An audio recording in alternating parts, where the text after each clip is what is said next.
Last Sunday, I was on my scheduled thinking time. Wondering what that is, I'll explain you towards the end of this video. Just in front of me is the dining table, and on the dining table was the plastic container which we got when we ordered food in, and that took me for a guilt trip.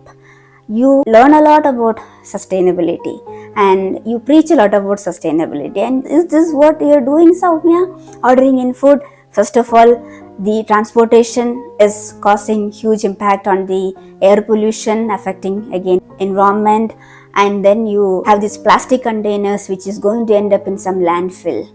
As I was thinking what could be an ideal solution, because most of the time on Sundays, me and my husband, both of us feel a little lazy to cook. Another thing popped up in my mind.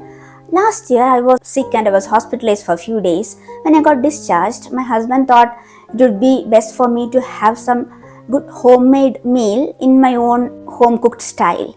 So he requested one of the auntie in our apartment if she can provide food for few days to help us out, and thankfully she agreed, and this kind soul fed us for around 6 days, 3 times a day. I had an aha moment there, and I went straight to my husband and we discussed and decided that from next week onwards, if we are planning to order in, we will first ask this auntie and then only go ahead with order. Imagine if you're passionate about cooking and love cooking, if you offer your services to the people around you, there are so many benefits both for the person as well as to the broader society. First of all, you are providing homemade food.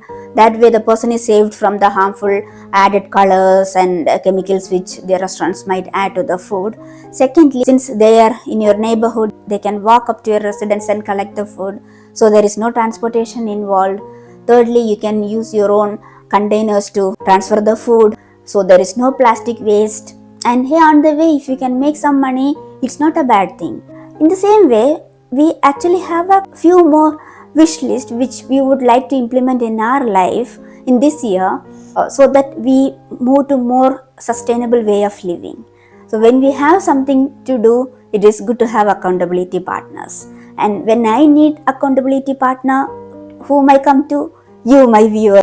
So I wanted to share those with you.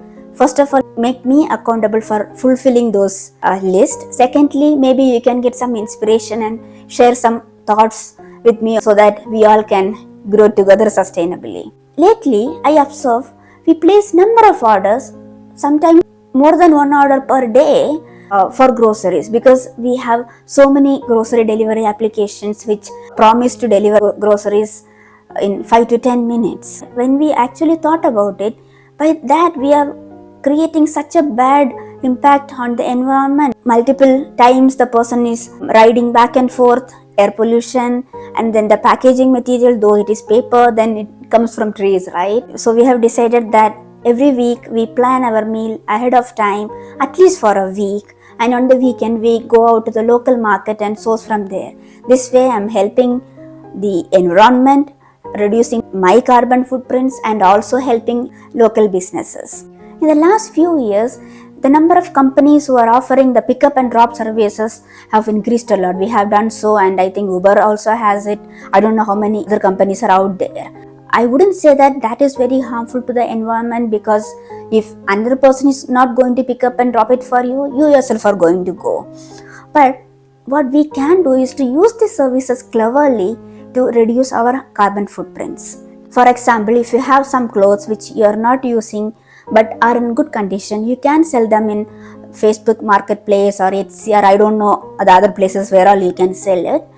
That is something which I wish to do this year. I have a lot of clothes which I am not wearing anymore but are in good condition, and I also want to overcome my mind block or stigma against using the second hand items like clothing or home decor.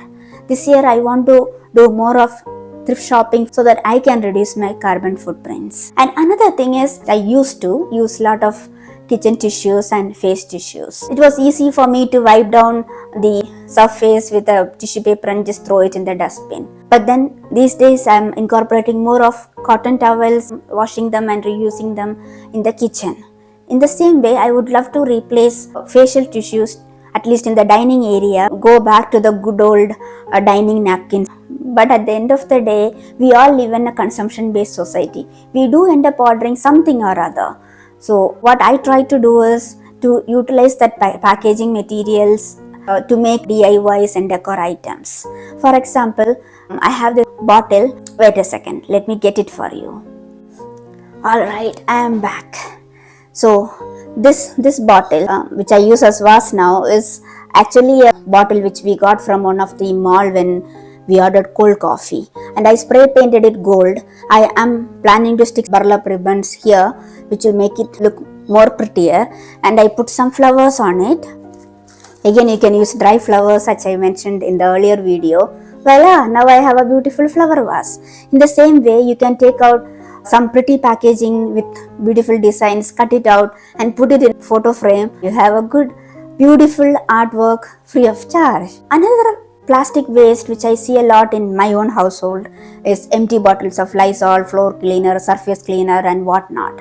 I've watched a couple of videos where people are making their own cleaning solutions with vinegar and all that. That is something I want to try out. If I get successful in that, I can just have one pretty dispenser for their cleaning solution and then keep refilling it. And another perk of doing that is I know what exactly I'm putting in, so there is no toxic chemicals involved. Another thing I mentioned in the beginning of the video, the scheduled thinking time. Whenever I go to bed in the night, I used to get a lot of creative thoughts which I don't get during the day, and this thinking process used to delay my sleep. So I discussed this with my therapist and he mentioned, maybe Soumya, you are not giving yourself enough time to think during the day. He recommended that I schedule some time to think about anything which comes to my mind, not worrying about anything. After that discussion I had with my therapist, I started scheduling some time. He was right. That way, this creative burst which happens during my bedtime has reduced a lot. So maybe if you are also in the similar state where you're getting all creative ideas when you don't want them but you just want to fall asleep, schedule your thinking time. If you like the content, give me a thumbs up. Leave your sustainability related goals this year in the comment section. Let us make a community out of it and grow together. And if you're not subscribed yet, please do subscribe. It motivates me to create a lot of quality content. Thank you so much for spending time with me today, and until next time,